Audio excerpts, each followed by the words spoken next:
Two federal agencies have abandoned plans to require truck drivers and train engineers to be screened for sleep apnea. The disorder has been blamed for a number of crashes.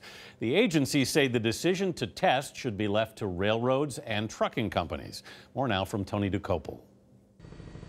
4 died and more than 60 people were injured in 2013 after the engineer on this train fell asleep, speeding through a curve at more than double the legal limit. The operator was later diagnosed with sleep apnea, a disorder defined by blocked airways at night and daytime drowsiness. I know there was no testing for sleep apnea.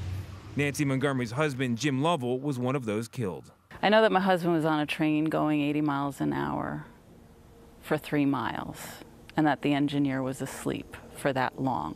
Sleep apnea has been cited in 9 major truck and rail accidents since the year 2000, including this freight train collision in Arkansas and another deadly commuter train derailment last year.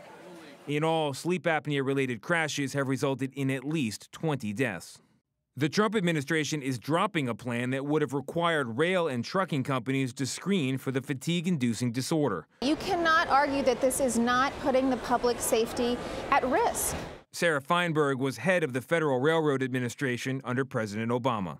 It means that the next time someone's driving down the highway next to a big rig, that driver is more likely to be nodding off or falling asleep. The next time you get on a commuter train, it's possible that the engineer hasn't been screened for sleep apnea.